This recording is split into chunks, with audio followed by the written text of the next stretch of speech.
All right, here we go. Scott Hudson on Grind My Gears. Finally got him on, the handsome one. Still looking handsome on screen too. Hi. Getting uglier every day, man.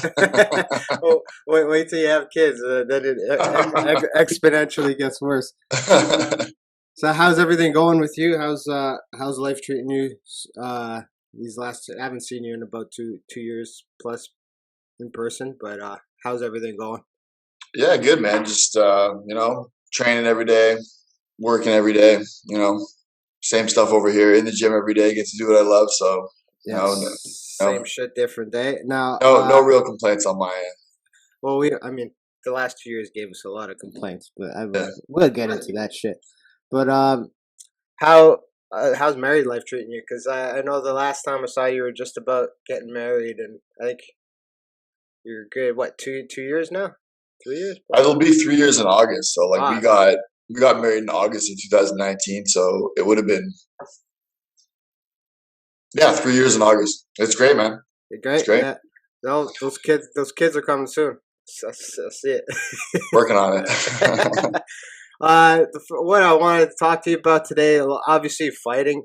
Scott's you're an amazing professional fighter, knocking on the door of the UFC and other major promotions. You should be in it already, in my opinion. But that's another topic. But the one thing I wanted to ask is how has been the last 2 3 years training during a pandemic and preparing. I know you fought in the heart of the pandemic, like in 2020, and Yep. then last year you had a lot of cancellations in terms of fights. But how was it like just being an athlete preparing during the pandemic, especially when gyms for MMA were pretty much targeted for shutting down a lot.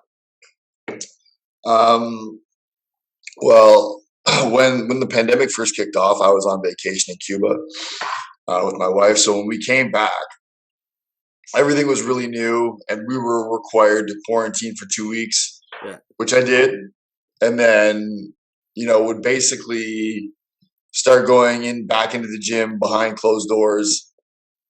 Um, training and doing whatever we could do. Like some people were still kind of weird about it, and there was no real like big group settings or much travel going on, but we were still training behind closed doors and um it wasn't ideal because like as you know from just being in the GTA MMA scene, like lots of guys travel around. Like it's yeah, not if you take everybody's individual group, they're kind of not massive rooms, right? We kind of rely on people moving around from place to place to kind of get yeah, those big groups going. And that was kind of not happening for a bit.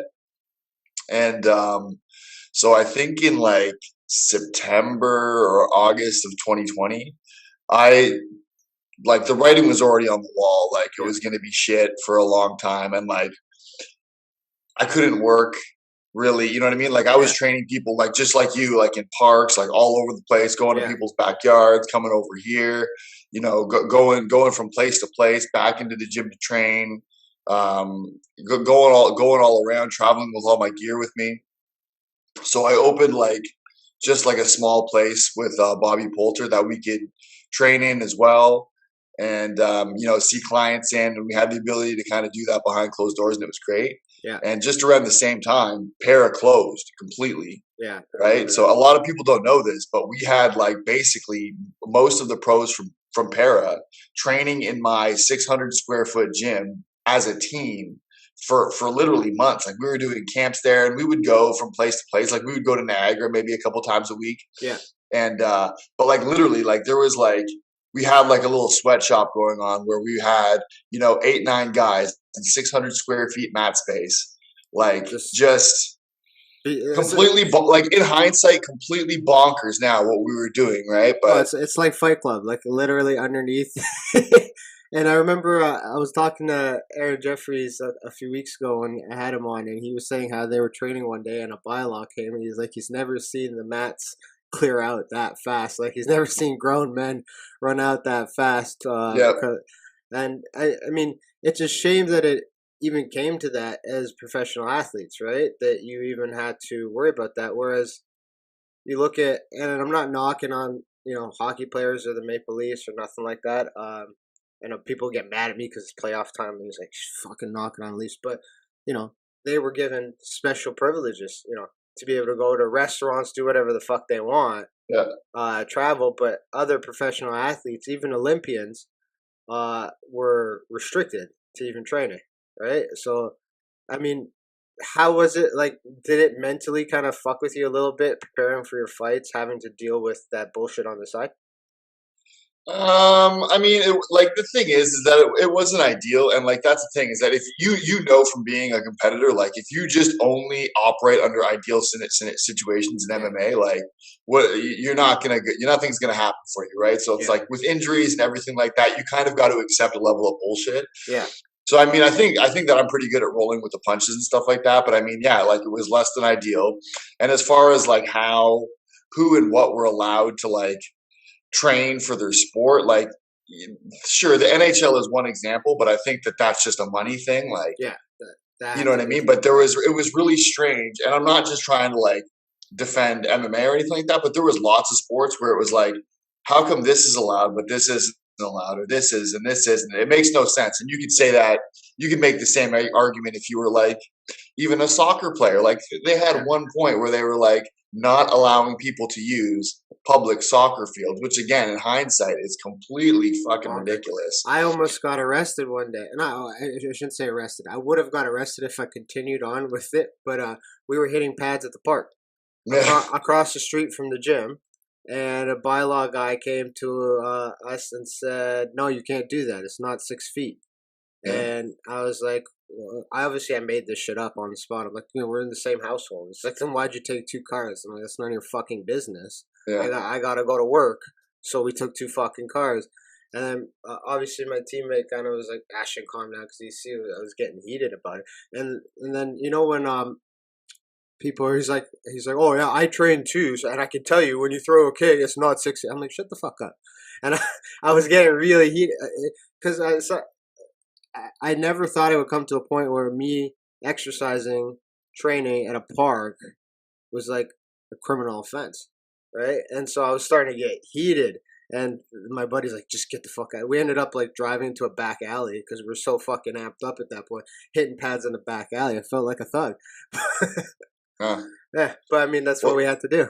they definitely had a way of making people feel like criminals, and like again, there's going to be so many things that we look back on and like, Yeah, for okay, sure. obviously you got people like you and me thought that was stupid at the time, but like some of the things that were going on, like with restaurants and like everything, it's just completely asinine.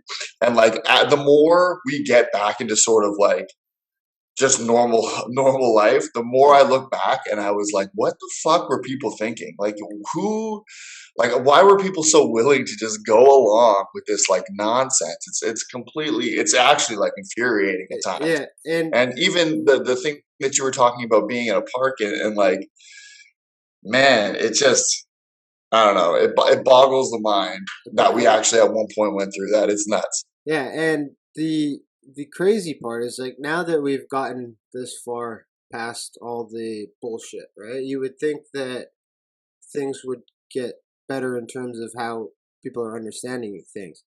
But one of the things that it like is crazy to me is like we're now allowed to, like, you can go to a Leafs game, you can go to a Raptors game and gather, you can go to like Maple Leaf Square where they all fucking gather and like literally in a crowd like this, but it's still illegal for some Canadians to travel. It's Yeah. still it's you know what I mean? Like the when we, like you said, when we look back on this and 10, when our kids look back on this in 10, 15 years, they'll be like, "Dad, what the fuck were you guys, like, what were you guys thinking? This is bananas."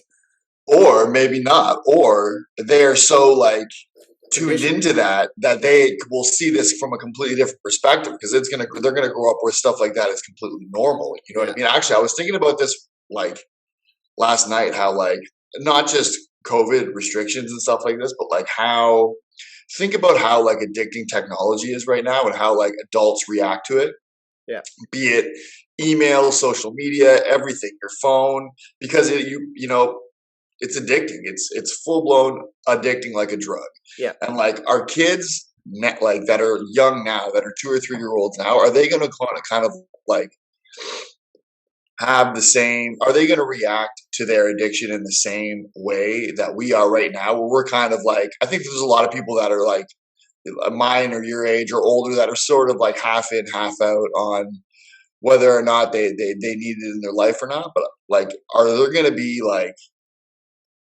youngsters who now have to go to like, technology anonymous and like have to be on like Yeah, seriously like yeah.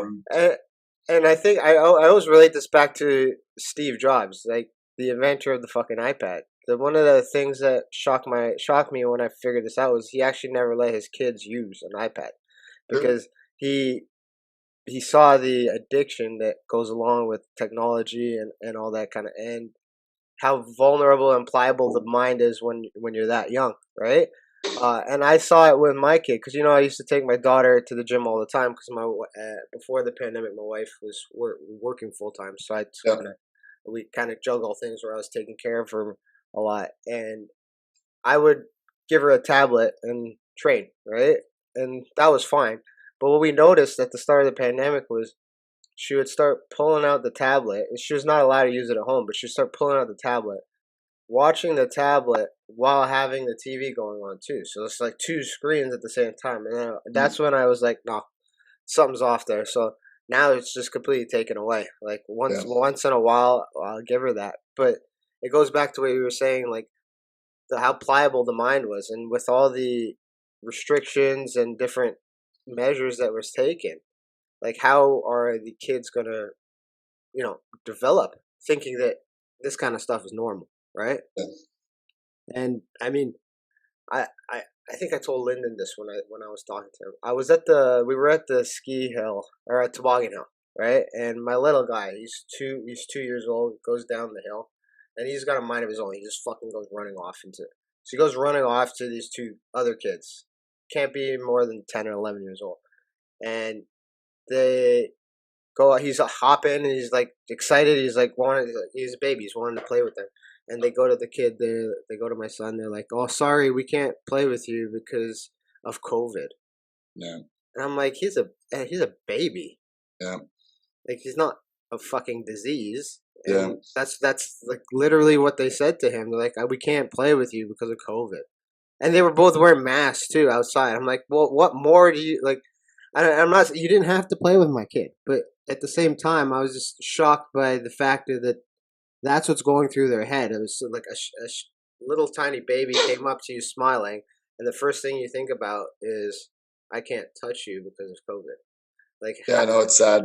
it's sad, and it makes me question what's going to happen in the next 5 years in terms of those kids. But fuck. I train a bylaw officer, Okay. and he was telling me during the pandemic, and he was training in my like a little underground gym, by the way, Yeah.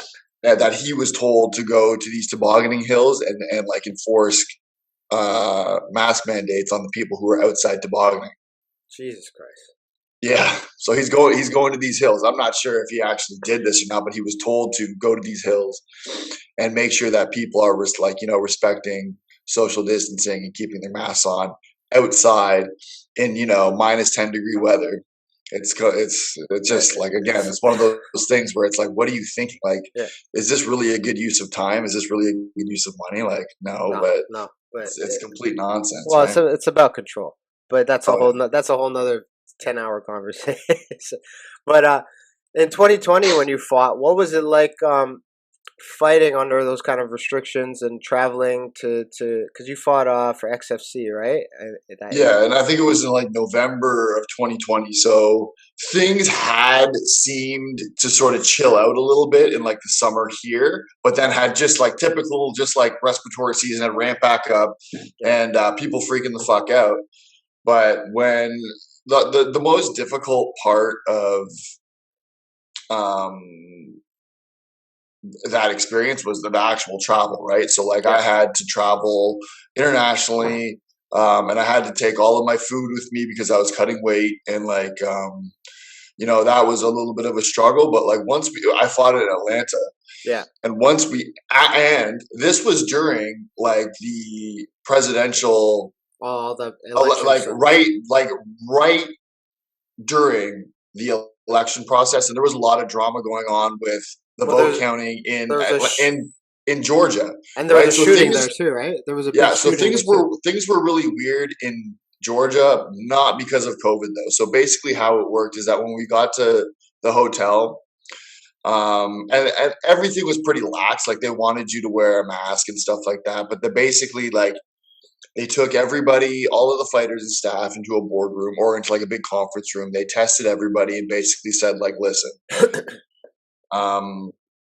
we can't make you stay in the hotel. We don't really expect you to stay in the hotel. Yeah. But like we've created an environment where you can go eat, all your meals are comped, everything you need is here. And like if you go out tonight and go to a fucking bar and get COVID, you're gonna fuck a lot of people over because it doesn't matter if you're sick or not. We're gonna have to test everybody one more time, and Yeah. if your fighter is positive, regardless of his symptoms, we've got to pull him. Yeah. So they're basically like, we've created a little bit of a bubble. We're not saying don't leave, but like just kind of like let's make sure that this event goes off, and it was fine. And then actually after the fight, so I think the fighters had a lot more leeway to not wear a mask and do whatever they want. Yeah.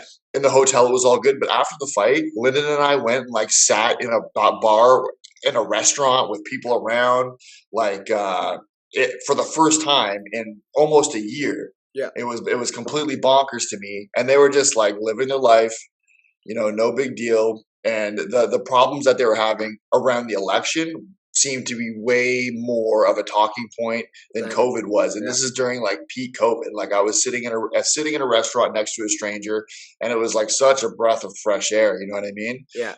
That yeah, it was great. Well, even if you consider what's going on now, I think last year was the most evident that when they changed the news cycle. So like when COVID stuff ramps up and they feel like people aren't paying attention anymore, it's like here's another problem. So Yep. it distracts you. But once that kind of like fades a little bit, then they bring the COVID back. It's almost like a constant media government news cycle that they're feeding you with anxiety the whole time to kind of keep you almost stimulated Yeah. into certain things. And I've noticed it this year especially, like you start the year with COVID, then you go into the war stuff, and everyone's afraid of World War III, and then they bring COVID a little bit back. Then now it's like abortion laws in the states, and Johnny Depp. Johnny like Yeah. there's more coverage of Johnny Depp's wife shitting on his bed than Ghislaine Maxwell sending women to get raped and fucking, Yeah. you know what I mean, elites in the eye. I mean, that's probably Spotify will probably censor that shit, but fuck that. Like, you know what I mean? There's a constant anxiety news cycle that's Huh. changing everything. So I mean, I wouldn't be surprised if by the end of this year we see COVID make its triumphant return. I mean, I hope lockdowns don't happen again, but that's another political thing. I think with Yeah. provincial election coming up, that might change. But The precedent is set for that stuff. You know what I mean? Like they know, and I think that it's going to bleed into like climate change and stuff like that. But the precedent has been set that they can basically do this stuff whenever they want with like very little resistance. very, yeah. And I think one of the things that many people didn't pay attention to, and it's kind of influencing my business decisions going forward, was Ford put in a legislation that I think the Reopening Act, which gives them the ability. I think most provinces did this, and I think a lot of states in the U.S. did this, where it allows them to put in emergency measures whenever, right? And then Yep. what was happening was, and they did it very sneakily and subtly, and the public didn't really know about it unless you were paying attention. Is every 2 months, 3 months, this act needed to kind of go through the process again to get extended and extended. So he's actually has that act extended to the end of this year, Yeah. right? So the fact that that act is extended to the end of this year means that at any point in time, if they decide that there's a public health emergency, they can reinforce lockdowns without having to go through the House and having MPs and Parliament vote on it, Yep. which is a very dangerous precedent. And I believe I could be wrong, but I believe they're trying to make that a permanent fixture in especially Ontario legislation. And as a business owner, like you run your own business, I run my own business. That makes it extremely risky to take on new projects, new moves, because especially in industries like fitness, industries like martial arts, industries like restaurants that were targeted before as problems, Yeah. it makes it extremely difficult to even want to participate in expanding business, because that little sneaky piece of legislature there can literally damage your finances permanently, if you decided to say open up a big gym right now. You know what I Yeah. mean? It's a And big risk.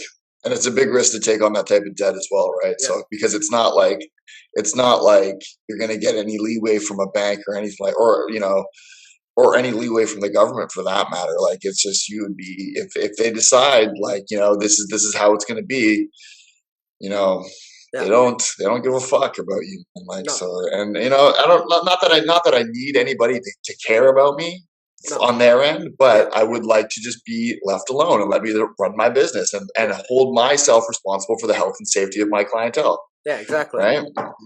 So I, I don't need like, it's like super condescending for somebody in that position to like look at somebody like you or I and say like, we are concerned for your health. We are concerned for your health and safety. And it's like, that's complete nonsense. Like yeah. it Well, just, it's infuriating.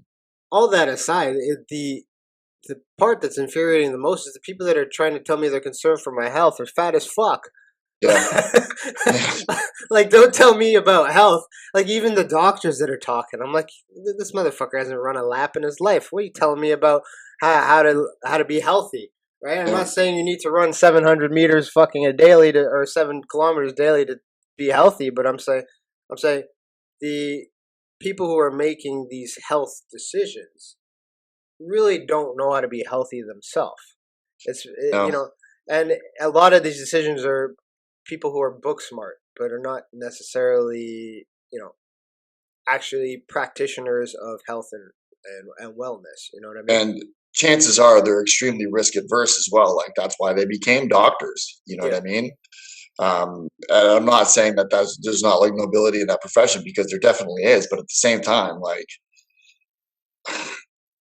Well, I mean, I think think of all the other things that I do in my life that my doctor would be like, yeah, you probably shouldn't do that. Like, yeah, you know what I mean? But I literally just don't take your advice. Like, yeah. it's fine. Well, I think the biggest thing to take away from this is a big difference. I think it's a wrong classification. Everyone classifies it as healthcare, Yeah, right? Where I classify that as sick care. I don't go to the hospital if I want to get healthier. I go to the yeah, hospital when I have a problem, yeah, right? yeah, So they manage me when I'm sick, when I have an ailment, when I tear something, because I tend to do that a lot. I like to tear fucking ligaments and shit and get surgeries. When that's when I'm sick. I need help. I need yeah, physical help. But healthcare, in my opinion, is things that other people do, like naturopaths that take you a person that maybe has a little bit of an issue, but you prolong the person's life through taking, exercise, diet, mental health. All those people, in my opinion, are healthcare practitioners. And yeah, whereas doctors, and I'm not putting doctors down by any means, it's more of a sick care. You come to me when your ailment is there. yeah, You understand what I'm saying? So I yeah. think that's the separation between what's going on right now is we've has this giant classification of healthcare as an all-encompassing thing of health, where it is not that, right? And that's what I mean. That's what I think it is. But one of the things I wanted to ask you about is your training regimen. Like, what does a typical Scott Hudson week camp kind of look like, and how do you structure it? Like, you're so deep into your career now. How have you structured your training regimen now? So I try, like when I'm not in camp, I try to do something every single day. So like at Aegis, we have like a program where I can just show up and like the classes are set for me, the group trainings are set for me. So there's something to do every single day. But even if like I needed to take a break from that or take a day off from like the hard grind, I still will go for a run. I'll still try to get a lift in.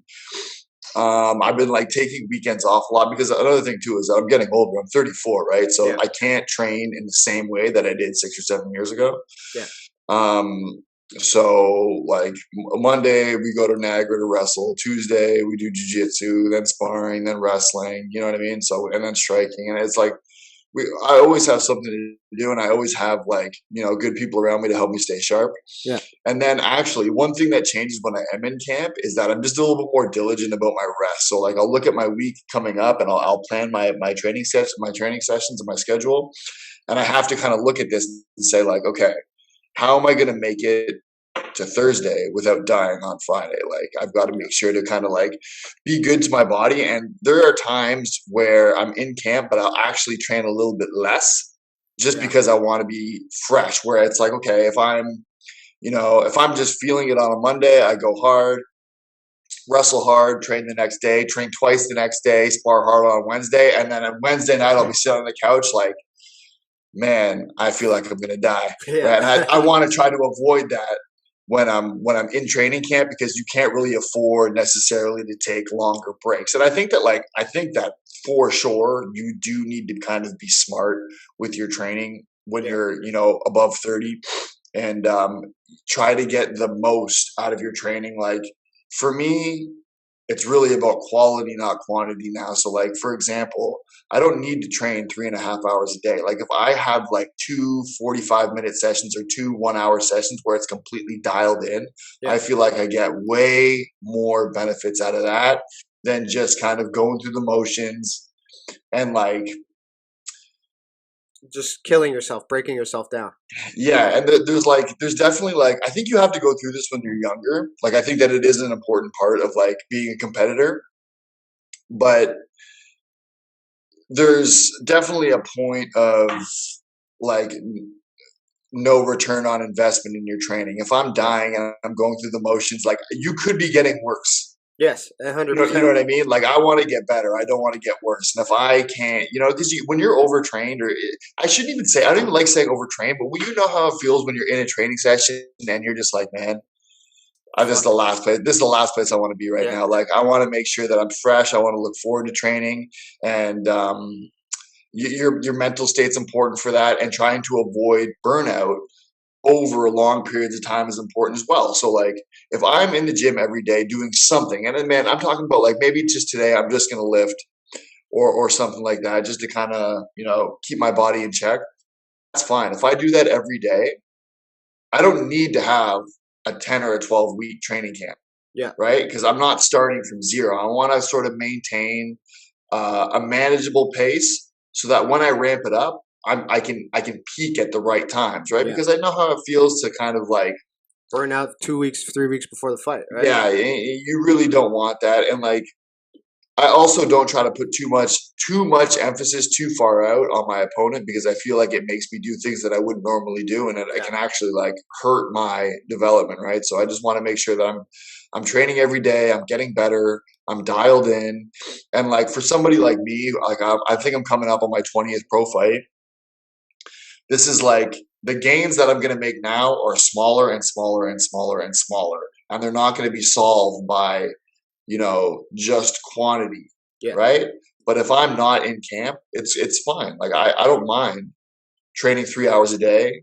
And then, okay, maybe I need a couple days off. That's fine. I'm not going to Yeah. lose anything, but just trying to be smart about what I'm doing in training camp. And you know what I mean? It sucks too because like I thought some of the guys I train with are machines. You know what I mean? Like Yeah. so, it's No. like they're fucking they're still going. You know what I mean? And I'm like, man, I should probably just take a break. But it's hard to like tell yourself that because you see these guys doing it. Well, And the it's worst like, fuck. part is when you fucking log on to Instagram and you just go on a story like that motherfucker's in the gym again. Jesus, I Yeah. gotta get right. And like I think it's important what you said there, and that was my Achilles heel, and that's why my pro career has gone the way it has in terms of injuries is because I was brought up in the football universe, right? I played football for a long time and I played in university, and it was like you fucking show up, right? You show up no matter what. The team's depending on you. So I've always, which is a great mentality to keep, but I've always had this mentality that I have to always show up. Someone's always counting on me to show up, and which is true in some aspects, but I was not putting myself first, like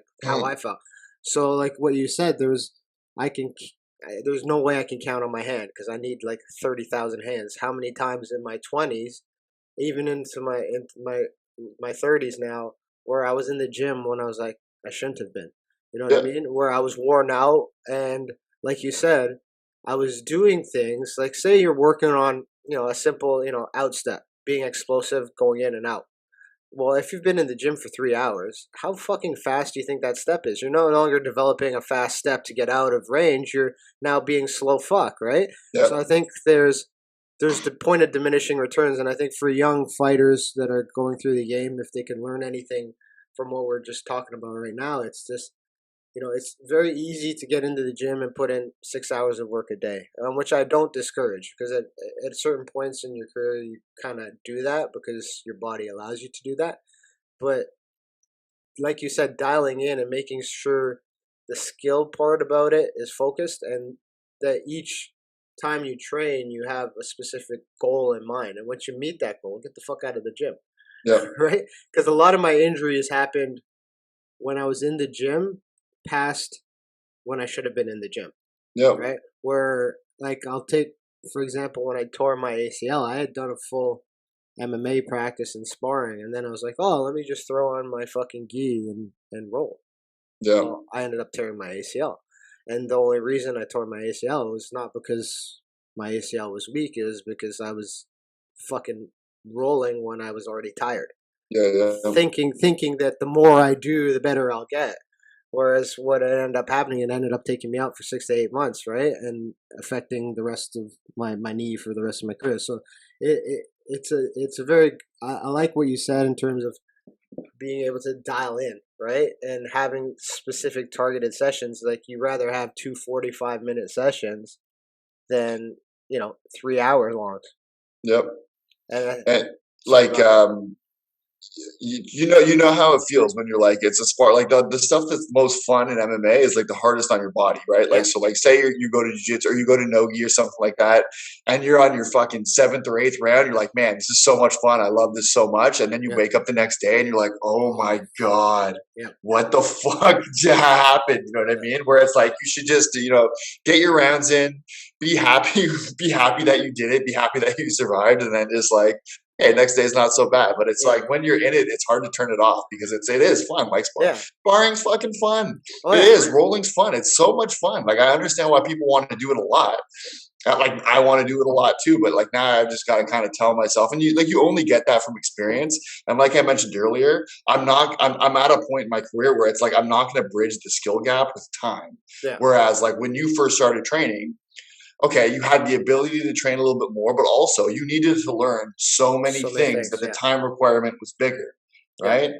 And if you're lucky, you'll get through that without any injuries. And I've been really lucky to not have anything really serious happen to me, but just like normal wear and tear on my body. And like I think that I take care of myself pretty good. Like I train pretty smart. I think I'm with strength conditioning. I train pretty smart and I eat pretty well. So yeah. and I try to keep something consistent throughout my life, not necessarily Fighting. like I'm in training camp, so I've got to take care of it. Like I want to be an athlete until I die. I don't Yeah, want to just have a strong yeah, career now, right? So I think that that's like a good outlet, a good outlet for me to have. I think that it works for me, and you've got to make a decision about what you're doing in training and what you're doing with your nutrition, about how it affects your day to day life, yeah, not just you're cutting weight specifically for this or you know what I mean? Like I yeah, try to keep like a pretty good mindset consistently throughout my life with everything that I want to do because when I'm 45, I still want to be able to train to some capacity. You know what I mean? I want to yeah, be able to do it in a way that I can enjoy it. yeah. I think is most important for me. And one of the strategies I've been using, because I mean it's no secret, everybody knows that I've had a tremendous amount of injuries in my career. But one of the things I've been doing to help preserve myself and kind of keep is at the start of the week I kind of put down how many rounds of everything I want to achieve. So in terms of rolling, I'll normally put down 12 because it's very easy to hit that number, right? Because you can, like you said, you can be in the gym and get carried away and roll like fucking. So I'll put down like something like 12. I want to do 12, but what I've started to do, and it's kind of the hardest part, is splitting it up over the two. Because it's like I said, you could go to the gym right now and roll 12 rounds, but then the next day you feel like shit, right? Yep. So it was something where I'm trying to get really disciplined. Where I'll say, okay, I'm going to roll 12 times. I'm going to do 4 extremely hard. So I'm going to find really good guys and do 4 rounds extremely hard. So something I started to do is I'll do those 4 rounds today. The other, I'll do 6 more another day against white and blue belts. Just kind of keep and then I'll finish off the last of them, towards the end of the week. But I find like me using that strategy does two things. One, it preserves my body so that I don't feel like shit throughout the week. But two, it also gives me a little bit mental discipline because there's so many times I'm like, all right, I did my 4 hard rounds, but I want to do more. But no, 4. You did your fucking 4 or 5. Get the fuck out of the gym. Stretch. Get the Yep. fuck out. And I think that's the hardest part is like our stupid men brain, our stupid man brains want to be like, let's keep going. But if I find like structuring it like that, where how like sometimes you came up in Muay Thai where you go to Muay Thai practice and you're like sparring, and by the end of it you're like, I just did 15 fucking sparring rounds. Yeah. And then the next day you're broken, right? Yeah. So like there's that's how I try to structure it now to preserve myself. I'll pick certain days where I'm going to say, okay, these are going to be harder round days, and the other ones are going to be easy. But I find that for me that strategy going forward is going to be the only way I stay on the sport. Because if I do it the other way, there's just no fucking way. True. And like I tell some of the younger guys all the time that like, you're doing too much. Like, and it's hard for them to see it because they will look at it as like a negative. Like, Yeah. okay, because they'll look at it and be like, am I doing enough? And they don't have the experience yet to have confidence in their training. Yeah. Right. So like I train every day with Bobby Poulter, and the guy is like a unit machine. And it's like, you're doing too much, man. You know what I mean? And like always say this to fighters when they're a couple weeks out from the fight is that like, listen to me, like you're well prepared. There's a lot you can do between now and the fight. There's not much you can do between now and the fight to really get better, but there's a lot you can do to get worse. Yeah. Exactly. Right. And that only comes with experience. Right. And it's like, I've been in this game for a long time now. And it's like, I now have the confidence to know that like, okay, I'm in shape. I don't have to worry about this. My technique is sharp. I don't have to worry about this. I just got to go into the fight with my training, and whatever will be. But it's not like because you know how you're self-conscious earlier in your career. You're like, fuck, did I do enough? Am I in shape? Am I going to gas out? Am I going to be fast enough? And it's like, people are insecure about that. And you get to a point where you kind of understand your body a little bit more, and you're like, yeah, no, this is good. I'm ready. Yeah. And, what I wanted to talk to you about, you mentioned it a little bit before, is your strength and conditioning kind of regime. Because, when you speak to some guys, like some of them take it very seriously, some of them don't take it very seriously. What's your stance on that, and how important is it to you to, for fighting and just for your general health in general?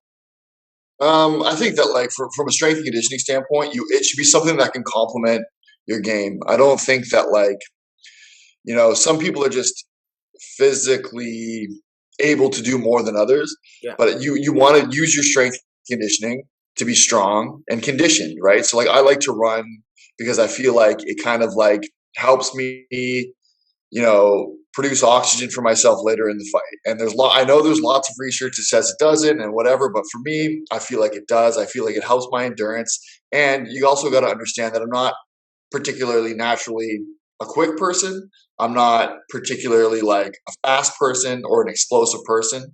Yeah. So me having good endurance in a fight, I think is going to be, or has been, key for me. Yeah. I spent a lot of time earlier in my career doing sort of like circuit training and like MMA style strength conditioning where I wasn't getting stronger and I wasn't getting more conditioned. Yeah. So I feel like now if I just focus on like, raw strength in a way that literally helps me get stronger, because I know that you're into strength training as well. And that stuff is extremely trainable. You can take a regular person and make them pretty fucking strong. Right. Yeah. And you can take a regular person and, give them good endurance if they're willing to do the work, but not everybody can be LeBron James. No. You know what I mean? Like there are ceilings for like intangibles, like speed and explosiveness. And it's genetics. It's simple genetics, right? Yeah.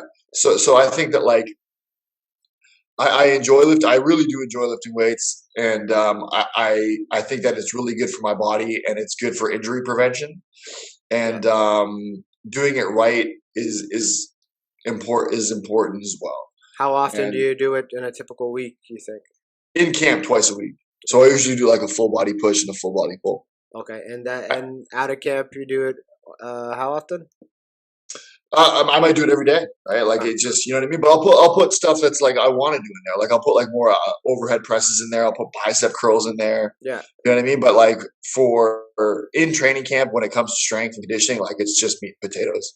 yeah. And do you how do you like to lift? Is it like are you lifting heavy, or are you doing things more of on a rep count base where you're doing it over a certain amount of reps for endurance kind of lifting? Do you? I probably scheme like my strength conditioning the same way, and I get like I have coaches who help me out with this as well Yeah, and help with my programming, but it's mostly like oh, starting off with mobility, a couple sets to like prime your muscles, the raw strength work. So like if I'm gonna like have a workout that's based around a deadlift variation of some kind, we're probably going to be working between like the 3 to 6 rep range on that. yeah, And then everything else is to assist the muscle group that you're working with. So if you're doing deadlifts, the rest of your workout's going to be, supporting that with, strengthening your glutes and your hamstrings and all of the muscle tissue surrounding that so that you can be strong, so that you can have a strong base. yeah. And talking to some other fighters, what I tend to gather from them is some of them kind of gravitate away from the strength training because they say it makes me sore, so I'm Mm. sore the next day, and then I can't throw my kicks, or I don't have the same mobility to do the martial art and the skill work aspect after. Um, do you find that that's an issue for you, or are you able to manage that by controlling like how much you're actually lifting so you don't get that feeling? Yeah, so like you need to do things in a way where just like we talked about earlier, is that like return on investment on your training. Like Yeah, you can operate at 80% in your strength and conditioning and get stronger. You yeah, know what I mean? Like I don't need there's not going to be a ton of benefit for me in the short term to like hit 1 rep maxes on my deadlift while I'm 6 weeks at camp. It's yeah. not, or It's six not. 6 weeks out from a fight. It's not going to benefit me. And I'm not going to see the strength gains that I need in that time anyway. Like it should be about maintenance. And I know that like again, it's super debatable, but like I think the heavy lifting and like that should be done away from your fight. But I just feel like I you're you're using your muscles when you compete. You want to make sure that they're primed. You want to make sure that they're strong. So yeah, and here's the thing too is that there does come a time where like you need to keep that intensity high, and you're gonna be sore, but you're gonna be sore from lots of stuff anyway, Yeah, right? exactly. Yeah. And you don't want to overdo it. And like think about it as well. Like if you have the ability to deadlift 450 pounds, like does that mean that you should? No, not No, necessarily, I, right? If I don't you think I've ever picked that. Like I physically can. I've done it before, but like I kind of do this thing where I work at my body weight range. Like hmm, where my body weight is at currently, that is my maximum lifting for any like I've never fucking lifted that much bench press wise, right? But my point being is like if I'm 190 pounds, for example, I'll work within that range that I'm pushing because the body weight of the person that I would be competing against is around that same body weight. And I find when I operate in that kind of range, that's when I don't get sore. It's when I do more, right? yep. But that's also like you said, that's out of camp work. Like cycling that so when you're not fighting, that's when you make those strength gains and you can afford to be sore the next day and take an extra Yep. day off, right? And you might get a completely different response from somebody who's like their physicality is such a massive part of their game that they need to invest more in that. And that's like because you know how it is. You know how it is to train with guys that like aren't as skilled as you, But but there's physically they're so good that it's like they find a way to kind of balance it out. yeah, And if that's you, a lot more of your time is going to have to go there, right? yeah, Because like I know how it feels to train with guys who aren't as skilled as me, but their physical ability finds a way to bridge that gap. yeah. And now, if you look at their training regimen, it might look completely different than mine, right? Well, I mean, that's the catch 22 because sometimes you'll watch a guy's film and be like, fuck, he doesn't look that good. Right. And then when you actually get in there with him, you're like, oh, I get it now because Yep. you're strong as balls. So that technique that was off didn't look very fucking sharp, or the way True. you were clinching didn't look very good, but you're strong as balls. So it, like you said, it bridges that gap. You're like, oh shit. Because that's happened to me where I've gone in the cage before and I'm like, okay, I'm not worried about this. I'm not worried Yep. about this aspect. And then you know we get into that position or that that technique, and I'm like, oh, okay, I get it now. It's because you're strong as balls. You get away with this, right? Which there's nothing wrong with that because there's tons of guys who've made really great careers off of having a lower skill level, but they're just physically Yep. specimens. I mean, I'll take Yoel Romero as an example. He's also incredibly skilled, but he's Yeah. gotten away with a lot of shitty striking technique Yeah. based on the fact that he's a fucking animal. Yeah, and poor defense, everything, man. Yeah. Like, yeah, it's true. He just makes it work. And like, conversely, there's guys who are like physically nothing. Like physically, it's like well, fuck. You know this from jujitsu, right? Like, Yeah. how many times have you rolled with a guy? I like how that's 130 pounds, and then just fucking folds you. Like, Yeah, exactly. they're there. It's out there. You know what I mean? Happened to And me not too long ago. I roll yeah, with he's a little skinny Asian guy, black belt thing, and black belt in judo as well. And I'm fucking rolling with him, and at first I'm putting the pressure, doing my pressure, and then I'm like, oh, he's on my back, boom. yeah, I'm like, oh yeah, shit, I'm being yeah. choked. And when we started rolling, I'm like, like when you're like, oh, I got this guy, I got him. Yep. Like, because he's not physically imposing at all. Nice looking guy, no scratches on his face. I'm like, oh fuck, now I got my back taken. But Yep. that's part of the sport, and that's why we do it, right? I have a distinct memory from when I first started training, like probably my first couple of days. And I think about this all the time and how it affects people and how like it affects their approach to the sport. But I remember getting like just, I was like before when I first started doing jujitsu, like I was like a fit guy. I was strong. I was in good shape. Yeah. And I just remember like, okay, my first few training sessions, like I had no idea what I was doing. It's a wash, whatever, but it's fun. And and then, okay, I feel like, you're getting a little bit of confidence. You're starting to grasp some technique. And I just remember like slapping hands with this guy who's just like Lost you. physically nothing, like so much smaller than me, and him just like running shit on me. And I remember sitting there after that round being like, I can go two ways with this. Like I can either just figure out how he did that to the best of my ability, or I fucking quit because Yeah. this is hard for me to take. I had two of those experiences when because I started training and fighting when I was in Windsor. I was training at with Kyle Prepelec and those guys over there, right? And my first experience in jiu-jitsu was I think I was training for about a month, and then we're doing some rolling, and this woman, she's a blue belt, right? And I'm like, okay, I got this shit, because I was playing football still. I'm like, fucking, I got this. I'm gonna bully this chick. And within like 30 seconds, she puts me in some fucking choke. And I'm, when you're like very fresh and you're like you don't want to tap because you're like your ego is still there, and she's like the window is Yeah. closing, and I'm like, fuck, I gotta tap. And then that was I'm taking the bus home, and I'm like, okay, I just got tapped out by a 130-pound woman, and this is no knock on women. Women can do that shit, but it was like okay, I need to learn this shit.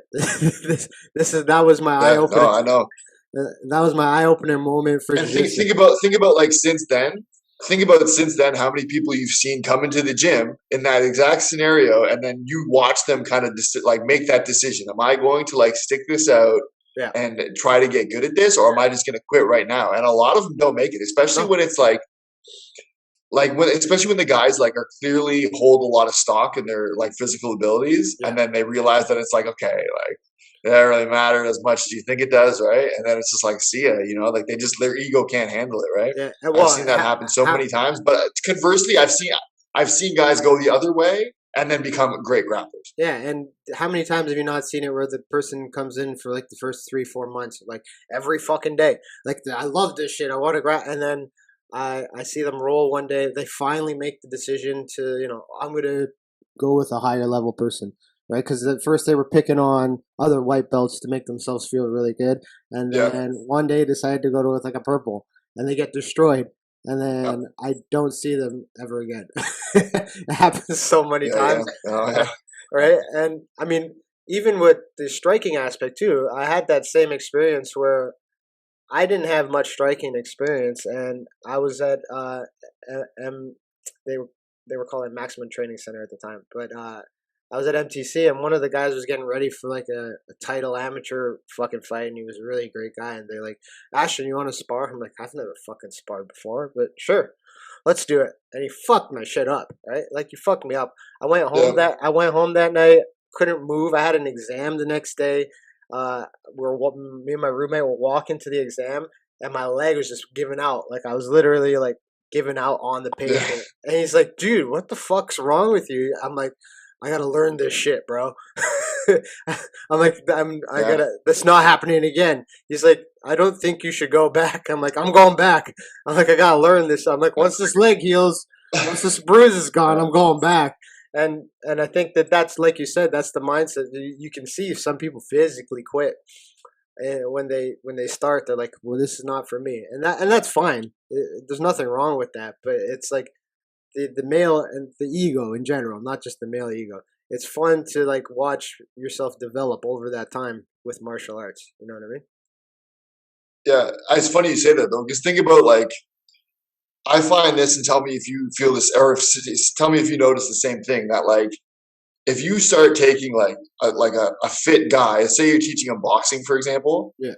I always get more progress because with like women from day one than I do with like those type of guys, because the women will like literally like not think, like not have an ego. They'll focus on the technique, and they just get so much more out of their training sessions, where like it's hard to get the guys not to just hit hard for the sake of hitting hard, and it like hurts them going forward, right? Because sometimes I'll be training with a woman for like 2 or 3 months, and I'm just like blown away at how good you're getting, and Yeah. how like um if the man that I'm talking about kind of looked at it the same way as you did, he could be like so much better. You know what I mean? But he can't just not try to like murder every punch. You Exactly. No, know, I it's think so true. you're 100% right, because I work with both diverse, both males like that, but I find that the females are more accepting to instruction.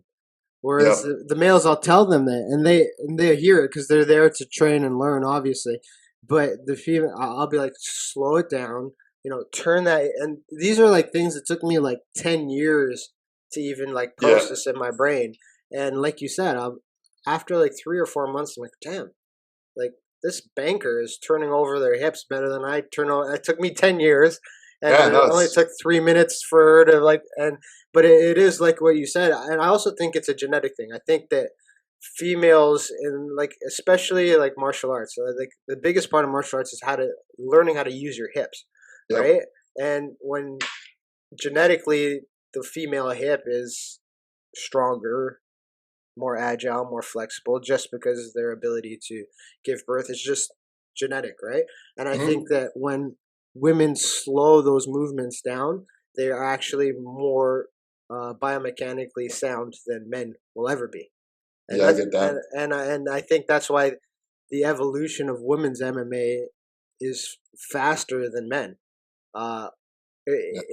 if someone actually did a study, which I don't think they do because it's not worth putting in the money to do it, but if someone actually did a study and seen the athletic development of men over the history of martial arts compared to women, I think you would see that women progress a lot faster. One, because they're a little bit more open to instruction, but two, because think about all aspects of martial arts: wrestling, jiu-jitsu, Muay Thai. How many Yeah. times are you saying turn your hips, use your hips, Yeah. shrimp, Yeah. turn your hip? You know what I mean?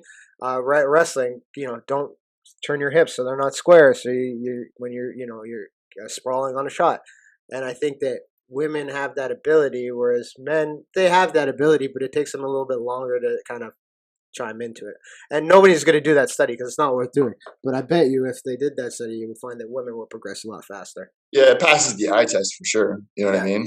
Um, if you look how far women's MMA has come, well, it's really doesn't feel like that long ago where it was like um Ronda Rousey was just beasting on everybody. But I do say this to people all the time, and this is changing. So like when I say it now, this is something that I used to say 3 years ago, where I feel like it was a lot more true. But like the skill gap in, like, if you take like the busy men's divisions like featherweight or lightweight or something like that, the skill gap between the number one guy and the number 50 guy is like razor thin. Like if they fought each other 10 times, it could be a crapshoot and people don't realize how close it is. Yeah. But if you take like the number 3 and the number 4 woman in like the strawweight division, it's an insurmountable chasm of skill. Yeah. You know what I mean? And that is changing, but that's like what I used to say. That's the biggest comparison I used to say to how competitive women's MMA was compared to men's MMA, is that you take like the number 1 and the number 90 guy, and it's like they're so close. And then you take like a championship contender in the bantamweight division, and then the number 8 girl, and it's like the number 8 girl will never have a chance no matter what.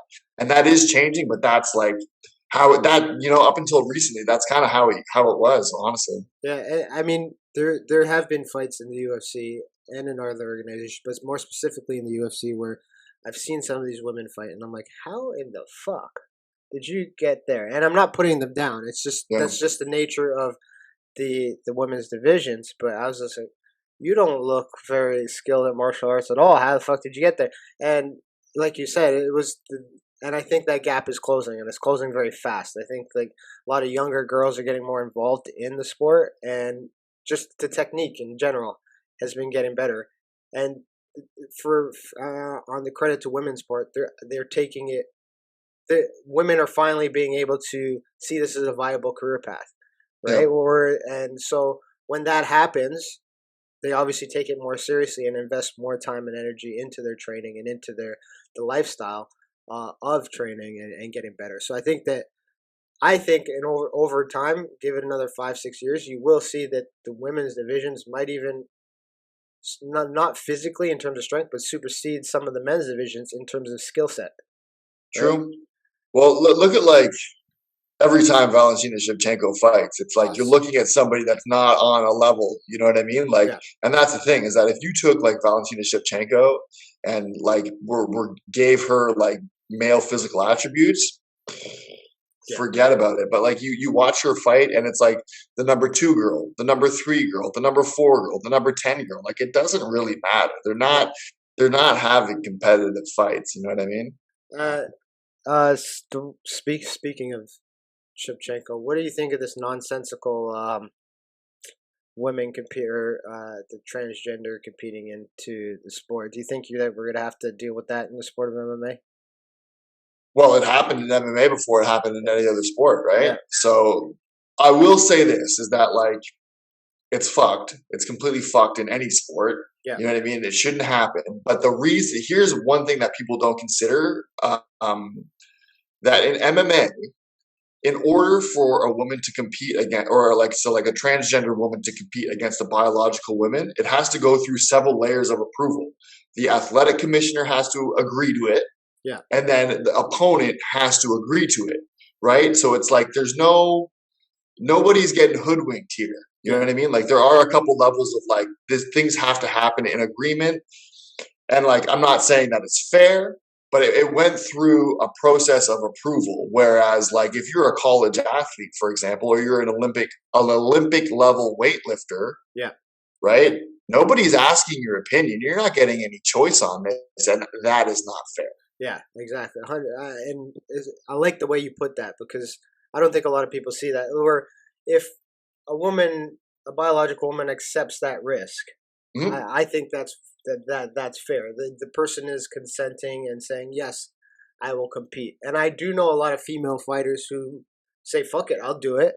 Well, you know what I mean? Just out of their competitive nature, they train with men all the time, so they're like, fuck it, I'll fight a transgender athlete. But now that's a fight. You know what I mean? Now we're talking about, like, for example, the swimmer woman / male, Leah Thomas or whatever it was. Like, try to justify that she was like 200th when she was competing as a man, and first competing as a woman. Like, that doesn't. She didn't get better swimmer within a year. Like, she didn't become a champion NCAA swimmer within a year. It was simply because of physical attributes. And I don't think, and like you said, that the other women weren't consented on that. They weren't asked if that was what they wanted. It was just like, here, too bad, so sad. This is now part of the sport. Yep, and to have everything that you've worked for as an athlete, especially as a woman, because I feel like you've got to do more as a woman to kind of earn respect in sport, Yeah. to have that shut down and just, even if you're like not going to come in first in that race, it's such like a distraction. It's such like, it doesn't, I don't know, like I feel like it's just completely unnecessary. And it's like, why make things unfair for so many people and polarize this so much when it's like the solution is just to not have it happen at all. Yeah, You know what I mean? And that doesn't mean that that doesn't mean that it's not fair. It doesn't mean that it's not inclusive. yeah, You know, exactly. that doesn't mean that. And like that's the thing too, is that Fallon Fox, the transgendered fighter, she lost to Ashley Evans Smith, and Ashley Evans Smith went on to have a UFC career. Yeah. You know what I mean? And like again, imagine how sadistic this would be if you got into a cage, you're a woman, and you look at the woman across from the cage from you, and you're like, huh, looks a little strange. Like this girl is kind of jacked. Like this is weird. And then you go and get TKO'd in the first round. And then, you read a story on MMA Junkie the next day saying that like, oh, Fallon Fox, first transgender fighter. And you're like, what? And there's nobody had mentioned it to you. Yeah. And you're like, well, you can't bring it up because it's a violation of this person's rights. Yeah. Right. And you would be like, wait a minute, I might just have potential brain damage. Nobody told me. Nobody even asked my opinion. Exactly. Like, what the fuck is this? Right. That would be fucking crazy. So people do ask my opinion, how it like pertains to MMA. And I always tell them like, I have a way better or a way easier time dealing with it in MMA because you have to agree to fight. Nobody can make you do that. No, yeah, right? Exactly.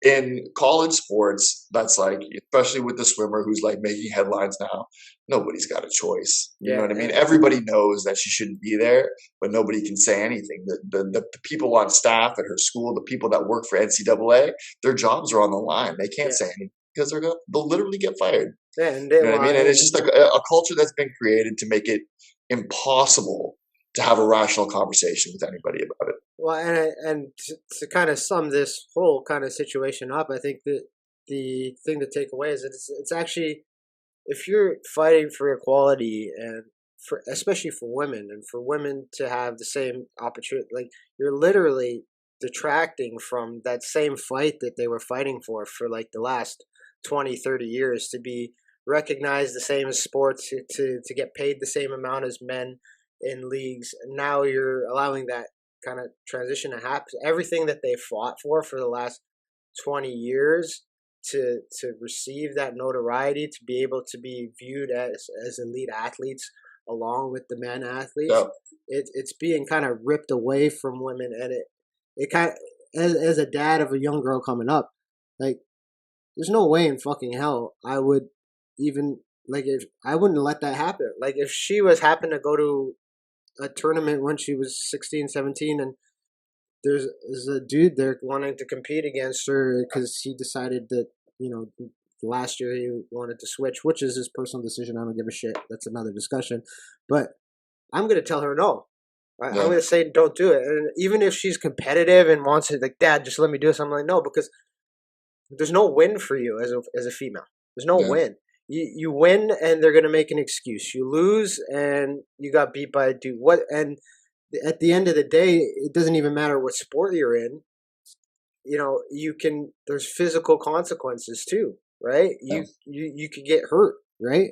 You can, if it's a contact sport, you can get hurt. If there's, it's just a discussion we shouldn't be having, but unfortunately we do have it, and I feel like it's gonna set women's sport back, a few years, especially amateur women's sport. Professional, I don't think it's going to creep too far into it, but amateur women, the women who are, like you said, in the NCAA, it's going to, like, imagine you're a little girl dreaming of winning, and then all of a sudden it's just stripped away from you because some dude decides he wants to compete against you. And and you know what?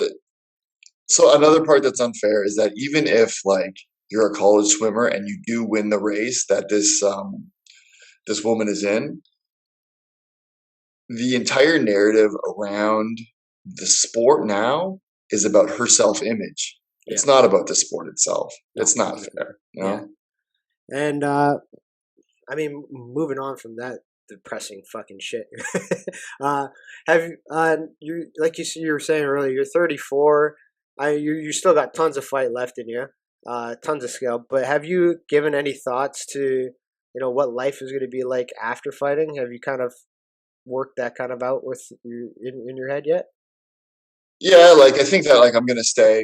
I have a coaching business right now that I really enjoy, and it's really good for my career, but it's also my lifestyle, right? So I have the ability, just like you, to make my own schedule, to work around my training, and like I think I'm in a really good position where I have a lot of control over my life, and I have the ability to do the things that I want to do. And through MMA, I feel like I can apply that to most other things. So yeah, maybe when I'm done fighting, I expand my business. Maybe I open a gym, but I will have the time to like explore other options when that time comes. But I mean, for the time being, I'm pretty happy right now. But I would assume that like I've invested so much already into this that like I enjoy what I'm doing.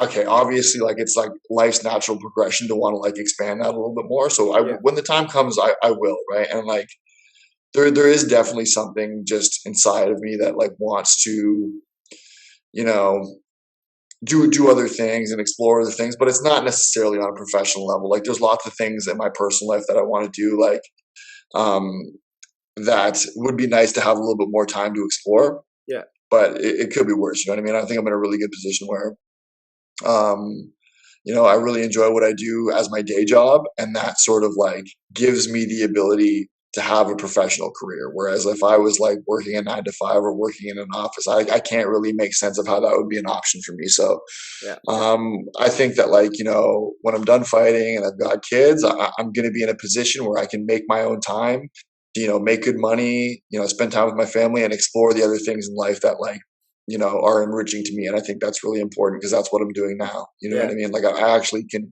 make time to do the things in life that I want to do. Now I know you love playing golf as well. Is that like something that you want to like, like I think a lot of fighters and athletes in general, like when they're so obsessed and honed in on their craft and they lose out on doing other recreational kind of things that almost complement fighting. Like, do you find Mm. like when you're out playing golf and working on your swing, it's something that's like mentally freeing and it allows you to be able to go back into the gym and and not be stressed out about fighting and not be stressed out about your career because you have those other outlets to kind of physically kind of work on things. Yeah, so this is like only I'm going into my third season golfing. Like I had played a little bit like here and there before, but like I didn't even own a set of clubs or anything like that. And the reason that I wanted to do something else was because um, I felt like training all day and then coaching and being surrounded by all the time. Like I was getting to the point where like I didn't want to go home on Saturday night and watch fights. I didn't want to talk about it. I didn't want to think about it, and I felt like I needed a hobby that was something else. So when I got into golf, like it's golf is an extremely difficult game. It's Yeah, I extremely know. hard. It's extremely frustrating, and but now I'm like completely obsessed. I love it. I'm god awful at it, but like it's just really fun for me, and there is something really nice. And I feel this way about training too. Like when I'm on the mats, like I don't have my phone with me. I don't think about anything else. It's like a good like release. You know what I mean? Like Yeah, to just focus on something else. And I feel that same way when I'm on the golf course. And I think that it kind of gives me a break from thinking about it. It puts me into like a different world where it's not like completely my identity, and it's like it gives me the opportunity to kind of reset a little bit and like you just know be it be more it is human, time man. Yeah, consuming, but it's yeah, like it's one of those things where it's like I needed something else to put some of my time, and it's a little bit easier on my body as well, you know what I mean? yeah. So it's not like if I was going to do rock climbing or something like that, it would just be another stressor on my body, or you know what I mean? Yeah, So I know. Well, do you find that you kind of on some of the days where you're a little worn out, you're like, let me just go play golf, get a little teeny movement in, and then the next day you're actually like really good to get back in the gym and train hard. Do you find that you kind of use it for that kind of purpose? yeah, and like even if I got like like a couple hour break in my day, I'll go and hit like a bucket of balls and just kind of, it's just something that you enjoy. And I think in life it's important to kind of make time for that type of stuff. I think it's Yeah, really yeah, actually. and it's nice that you said that because I've done that too. Like you were saying, is like I was so obsessed with MMA for the longest time, and I'll watch fights every week, and I almost find myself now like I'm so obsessed with other hobbies. Uh, Uh, I don't watch I don't watch fights yeah, now. People will be like, "Yo, you see that fight?" I'm like, no, I saw the highlight, but I yeah, didn't watch because like some people know I'm obsessed with fucking Lego, so I was like the last pay per view, everyone was watching the pay per view, and I was like, I'm gonna turn that pay per view on. But then I started doing leg. I took my CBD oil, I got a little high, and I'm doing fucking Lego. I'm like, oh shit, it's 12 o'clock. The fights are done, and that's funny. I found the same thing happened with archery. I always thought about doing it, and I'm like, one day I'm like, fuck it, let me go spend the money and buy a bow. And Good. then I find like on days where I'm like, when you have those conflicting days where you're like you're a little fucking tired, you maybe didn't get good sleep, Uh, but you're like you had this plan to train twice, but you're like, fuck, that might not happen. And I find like, okay, I'll go out, I'll shoot my bow because it is physically demanding drawing the draw weight back and yep. a little sweat on, and I actually feel like the next day I'm way more prepared to train hard. Whereas if I had forced myself to kind of go into the gym that day and exhaust myself, then I wouldn't have I barely would have made that practice happen. And mentally, it's de-stressing. You know what I mean? It's another Yeah. skill. It's another skill set. It's not as physically demanding as the sport that you have, right? Yeah, that's true. And the author of the Book of Five Rings says that if you want to master martial arts, you have to have mastery in all things in life. Yeah. And So there you go. you're never going to get there, but it is like it's a concept that means if you want to get good at one thing, you have to try to be good at everything, Yeah. right? Everything that you do in life. And I think that like that's the only way that you, according to this guy who's like clearly fucking knows what he's talking about, it's how you get good at one thing is to be And, good at everything. and there's some translatable things and other things. So I'll give this example because it might not apply to everybody's hobby going back into fighting, but I'll give this example because it works for me. Is something that I struggle with my striking and even with my jiu-jitsu is like when an opportunity is there, I don't pull the trigger right away, right? Like I'll see it and then I'll be like 10 seconds later, I'm like, fuck, it was there, right? And what I was noticing is when I do archery and you pull that bow back, you can sit there with the fucking bow and try to aim in at the target all you want. But the longer you sit there, you're gonna miss, right? Yep. You let go and you're gonna miss, right? Because your body gets tired and you're no longer. And one of the things I've kind of learned is like as soon as it's in the sight, as soon as I see the target in sight, boom, I let it go, and Yep. it's helping me translate my game. So when I'm in the gym and I see, okay, there it is, boom, just let it go because. So I see like doing other kind of less intense physical activity, skill based sport or recreational thing can actually help a fighter or Yep. help an athlete build some of those very very minute mental skills and even physical skills to like react. Oh, it's almost like a reaction time kind of thing. You know what I mean? Yeah, I read a book recently called "Golf Is Not a Game of Perfect," and it's written by like a PGA Tour pro coach who focuses on like the mental game, Yeah, and the things that he talks about as it applies to golf apply to like a lot like his philosophy that he uses apply to the mental approach to most sports, but also things in life where like um, if your mental ability isn't clear, you can't physically command something. You know what I mean? yeah, And that's the thing too, is that like, okay, from fighting, you miss most of these opportunities. You know what I mean? 100%. Like Yeah, in combat, you miss more than you land. You look at like the best boxers ever, the Manny Pacquiao's, they only land at a 30% clip. You know what I mean? Everybody knows how it feels to like practice a technique over and over and over and over, and then see it in sparring, see it in competition, and it's gone. The yeah, moment is fleeting, right? So you just got to do your best to kind of put your best foot forward and then let it happen. yeah, You know what I mean? If you're in competition, you're thinking about what am I doing with my jab? Is this open? Is this here? You're going to miss every opportunity because you're yeah, not present, right? And yeah, I think that philosophy applies to a lot of things. yeah. I really recommend that book to people.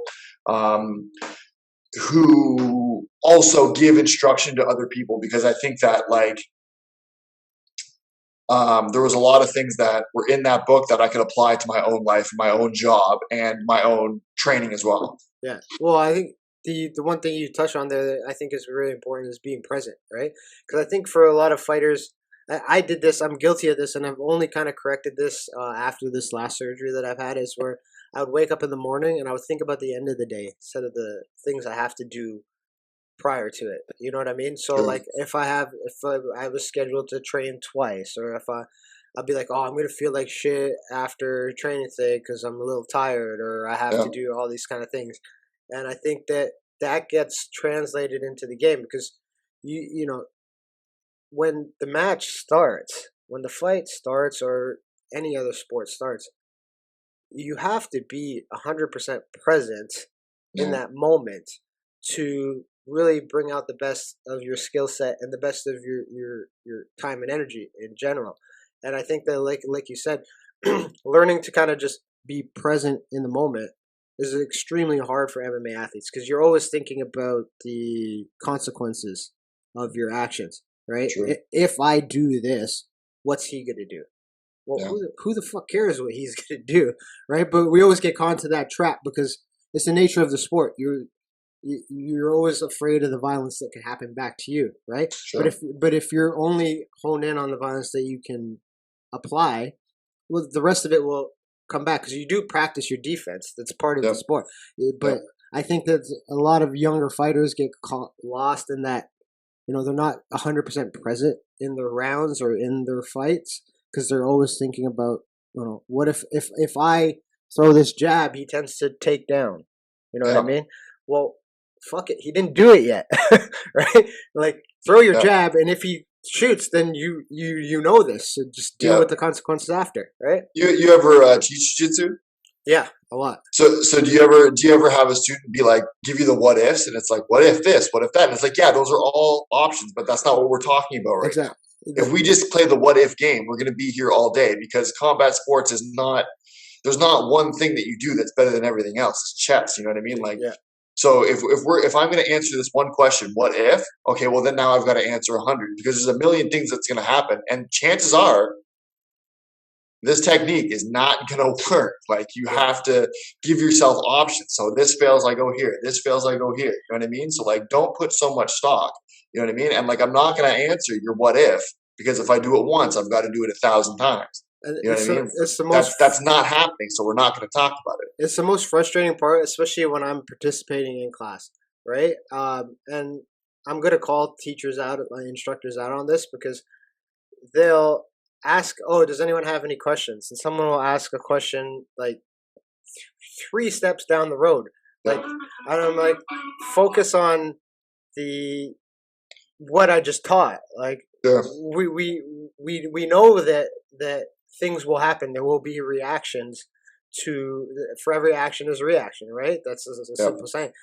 But I think that, like you said, being present in the current technique. If we're working on a current technique, just work on the current technique. The what ifs can happen after, right? And I think that, and it pisses me off because a lot of instructors will keep answering the what ifs, and then you're sitting there for like 10 minutes of instruction, and I'm like, in terms of like, if anyone's done any studying, we know that instruction should be very minimal, like just like a fight, right? Yeah. You only get 30 seconds of instruction, really, Yeah. right? Instruction should be very minimal, and application should be high, and Yeah. the learning happens during the application, right? Whereas the question that the person asked will be addressed once they start doing it. They're like, Yeah. oh, if I turn my hip this way, then that's not available. Whereas I think a lot of jiu-jitsu and grappling instructors, they fall into that trap where does anyone have any questions?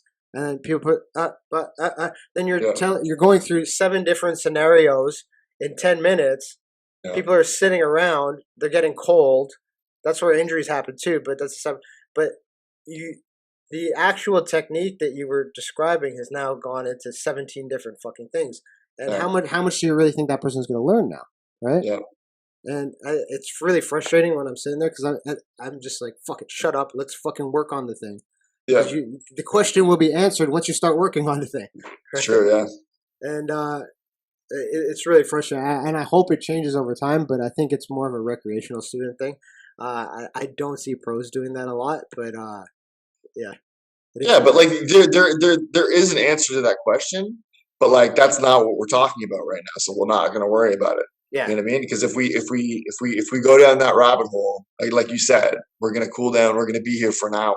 yeah, You know what I mean? So and let's then just work on the thing. exactly. The last thing I wanted to kind of talk to you about, because you're such a seasoned vet in the sport, is fighter pay. Right? It's always been kind of a controversial kind of topic. Um, Now, in my opinion, I do think fighters should get paid a lot more, but there are economical kind of things that go along with that. What's your thought on how fighters are currently being paid at any level, not just the UFC? Um, well, I mean, at a lower level, like I don't think that like there's a lot of money to be made anyway. Like I think that if you go to a local show and they manage to get 2,000 people in there, that's not easy. You know what I Yeah, mean? It's not easy to get people to show up. It's not easy to separate people from their money to buy tickets and stuff like that. Um, and like from somebody who's like I've competed all over the world, yeah, but I've also competed close to where I am. So like for example, if I can sell a lot of tickets, I still and I'm getting 10% of that. Like I might make an extra $1,000 or $1,500 or something like that. Um, I think that there needs to be a part. I think that the fighters should care more about what they're getting paid. I think that if you feel that you're worth something, you should go and get it. And I feel like you should have education to understand that like a promoter is not going to like look out for you. yeah, You know what I mean? They're not going to like make sure that you're taken care of at any capacity, right? Like even if you look at like the UFC, where they're getting such a small market share for pay, and like the UFC does this thing where they try to like make themselves a mainstream sport like the NFL or the NHL. And it's like, you're not that. You're prize fighting, right? yeah, yeah, And I exactly. think as a fighter, it's important to know your worth and then adjust your sort of expectations based on Exactly. that. Yeah, There are a lot of guys who want money that they don't deserve, but there are a lot of guys that are getting paid way less than they are getting. And I think that for somebody like me, who's a regional fighter, you've got to be creative about where you're going to get your revenue from. So, like, sponsors and stuff like that. The sponsor market is really fickle. You're not going to get somebody who's going to give you 10 grand. Like yeah, that, sure, I think it's important as a young fighter to like build relationships with brands that are going to be around that are going to look out for you. Because if say I get a banner and like here's the thing too is that like how valuable is like a spot on your banner worth to a company? not Nothing. much. No, Nothing. nothing. Right? So if you can manage to get $500, right? That's pretty good. That they're doing you a favor. Yeah, You know what I mean? But if you can sell it to a company that like you get to be involved with my brand and I can do things with you, like some of the companies that really stick by me, I will do like, photo shoots with them, product release, like meet and greets and stuff like that, and like have a relationship that I can build with them over time. And those are always the companies that take care of me the most. Obviously, there's companies that jump on board when there's like a lot of attention on me, yeah, and that's great. But if I have a banner and like advertising on my shorts where like I'm only going to get $100 from 8 different places, it's not even worth my time to like no, pick up the phone, talk to you, go get this printed, go do this, go do that. By the time that's done, it's like okay, well, great. I spent fucking 8 hours doing this shit. Like, yeah, is it really worth it now when I could have been like putting that time somewhere else? Not really. So I think that like aligning yourself with brands that want to build you up and want to be involved in your career long term, and that's why you see a lot of fighters that are involved with like gear companies and supplement companies because they're going to be a big part of your life moving forward, right? yeah, um, Services that are really available to you that are unique to you as a fighter that you're going to need are key as well. And then obviously, and I'm not talking about like George St. Pierre, who can get like an Under Armour endorsement deal with millions of dollars, because that's not in the cards for almost every fighter. no, yeah, You, exactly. you know That what I that mean? those are very like you said, fickle opportunities. Those are Yeah. few and far between, right? And listen, like I get offers from promoters that I say no to because I'm not gonna fight for that little. You know what I Yeah. mean? Like I've got offers to fight like Shane Campbell for $2,000. Yeah. Like No. fuck Fuck. that. That You guy know was what I in the mean? UFC. I'm not gonna Yeah. do that. You know what I Yeah. mean? Like I'm just not gonna do that. And the quality of your competition, so you should be compensated for that. If you're fighting a guy who's 10-1 and it's gonna be a high level fight, you deserve high level pay. Yeah. You know what I Exactly. mean? If you listen, if I'm gonna listen, if you want to run me out there with a guy who's 3-7, where I can just go out there and get a win, and you want to pay me $1,500, yeah, now we're talking. You Yeah. want to do that? That's fine. I get that. I get where you're coming from. And now on the higher end, places like ONE FC and Bellator might actually pay you a little bit more because their talent pool is smaller. Yeah. Whereas the UFC, for example, they you are completely expendable to them, right? Well, So like if the you market don't, is saturated. Like yeah, in if terms you of don't fight. Yeah. you don't really have a lot of bargaining power because if you want to be in the UFC, which is like, okay, you might not even be getting paid the best, but the Yeah. potential to get paid there That's is there. But one thing you've got to understand as a fighter is that you can't pay your credit card bill with potential. You yes. can't pay your credit card bill with exposure. Right? That's important to know, and it's important to know your value. And listen, it's important to know your value, even if your value isn't even that high. Yeah. Right? But I know lots of fighters where it's like, I look at this guy and this guy's a fucking killer. He's gonna star. Like he's gonna be great, and he should be having people looking out for his financial interests Yeah. because I just have a feeling that they're gonna be there, and he can actually make like a career out of it where he is like, you know. So have I made a fucking shitload of money in my MMA career? No, but I bought a house. You know what I mean? Like I make enough money now where it's like it's having an impact on my finances, and it opens doors for me to do other things Yeah. in my life. But like, you know what I mean? Am I going to make ever $100,000 in my career? You know, probably not from one fight, honestly. And you got to be honest with yourself, Yeah. right? But the UFC does this thing where it's like they get people into these contracts. Like if you look at like Paddy Pimblett, for example. He made like 10 G's, right? Yeah, and Paddy Pimblett, like if you look back on his career, he's gone through it, man. He's had really tough fights in Europe. Like Yeah. he is not a prospect. He is a full blown veteran. Like, and he can fight his fucking ass off. Legitimate fighter, not an up and comer at all, right? So Nope. yeah. And when you watch him, there's a magnitude to it. Like there's something about him that draws you in. It makes you want to watch him fight. It makes you want to see him lose, and it makes you want to see how he's going to react in turmoil and stuff like that. And like, I don't think it's doing anything good for him where the UFC are like giving him his easy fights because I don't think that he wants that. Yeah. You know what I mean? And I think that he should be compensated. I think you should run it out there. You should put him out there against top 10 guys because I think that he's available to do it and fucking pay the guy. Yeah. Another problem is that like Contender Series is that when you sign a contract for Contender Series, if they decide to take you, your first 4 fights are locked into that contract, right? So you have no negotiating power if they decide to take you, Yeah. right? And that's the thing is that maybe you get into Contender Series when you're 4-1 and get a finish, and this is great. You're off to the races now with the UFC contract. Yeah. But there's lots of guys who are winning on Contender Series that like 12-5 aren't contenders. Yeah, they're established fighters, and they might even be taking a step back.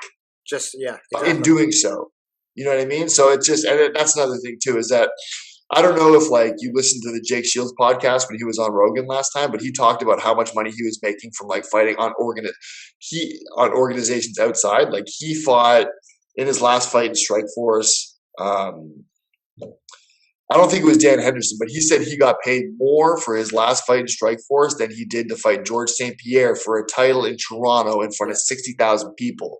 Like, make sense of that, and that's not fair. And he said the reason that he was interested in it is because of the hype that you get from the UFC could lead to other things, right? But it's like that didn't do anything for him in the short term. Obviously, he went on to have like a continued success and whatever, but that's kind of like to be in a main event like that and like take a pay cut is kind of like you can't tell me that the money's not there to pay him when it's like no, they're a publicly traded company. They're they got the money, and I think one of the things that opened my eyes to kind of fighter pay was I fought for King of the Cage, and then they do like you said the percentage of ticket sales, right? Yeah. So I put in all this effort for selling fucking tickets because I'm like, oh, I'll get some money.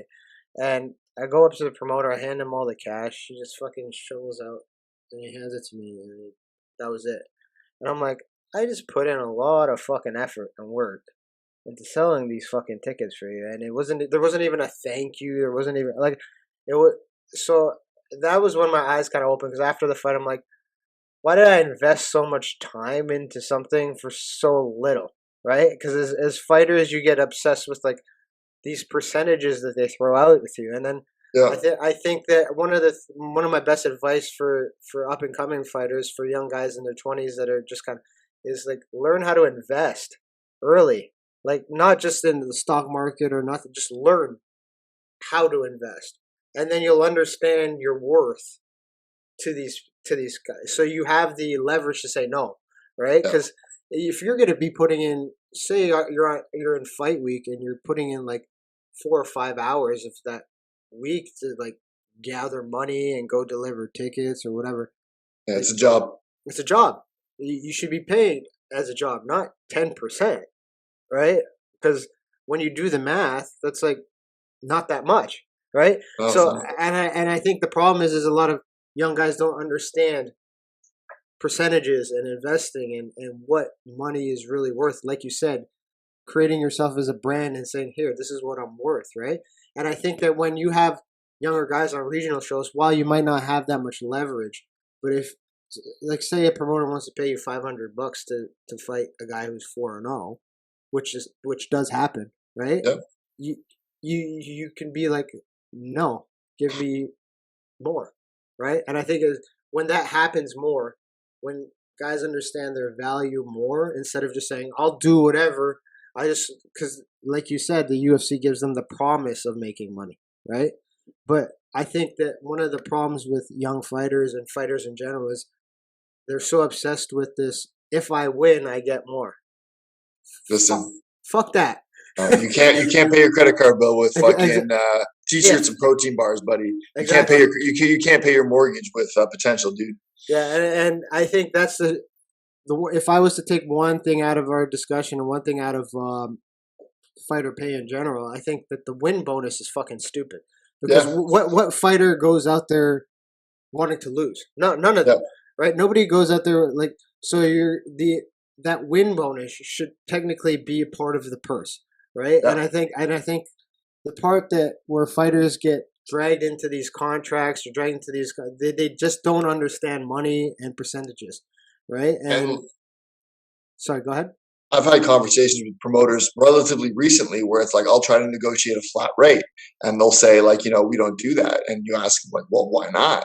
Yeah, And it's like, well, that's just not the way it's done. And it's like, well, why not? Like, what's going to happen if you do that? You know what I yeah, mean? It's just that is just like an industry standard, like that's arbitrary that you're going by.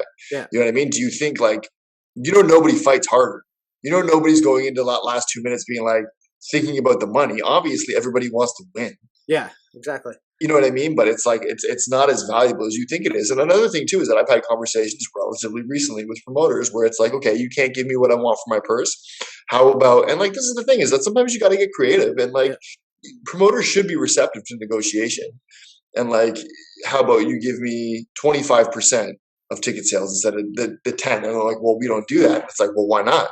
yeah, You know what I mean? So if you don't do that and I just don't take this fight, how are you going to replace those ticket sales? And yes, you're going to do some, but not all. And I'm putting you in a position where you can pay me less for purse and then not take a loss because I'm only going to take. This is me like banking on myself. yeah, You know what I mean? Because exactly. I know I'll sell those tickets. Yeah, You know what I mean? So just give me more of that money and we'll call it even. If I fucking, wake up in the morning and I don't want to do it, it only negatively affects me. If yeah, you're so confident that you're going to sell those tickets, exactly. you're And not because you need me. exactly. The other thing too is like, when like, let's just pick a simple number. Say they pay 1,000 to show, 1,000 to win, right? Why is me winning dependent on that figure, right? Yeah. And I always come back to it because the the outcome shouldn't matter in terms of a fighter pay, right? Yeah. Obviously, there's bonus, like certain promotions do bonuses and stuff. And I think that when people are negotiating their contracts for a fight, like, I think a win bonus should be scrapped completely. I think that if you determine that I'm worth 1,000 after I win, why wasn't I worth 1,000 before? Right? Yeah. Right? That's my view on it. Because either way, you're gonna have to pay me 1,000. I'm gonna fucking win the fight. Like, but so my worth that should be a guarantee. And I think that fighters Yeah. should stop fucking around with the win bonus and like, hey, if I win, give me more. No, how about you fucking make it a standard? Give me this is my pay. Yeah. If I win, so be it. But this is what I pay. And like you said, the ticket sales. I would be completely great. Like if it's 1,000 to win, 1,000 to show, give me 2,000, and you can keep all the fucking ticket sales. Yeah. I'll still sell tickets, but Yeah. you keep all the fucking ticket sales. And I think that fighters need to know that they need to secure their finances because how often do we see a lot of guys take fights they shouldn't fight because they need money, right? Yeah. Yeah. And I think that a part of that problem is because they're so and they don't understand numbers and figures and what their actual worth is.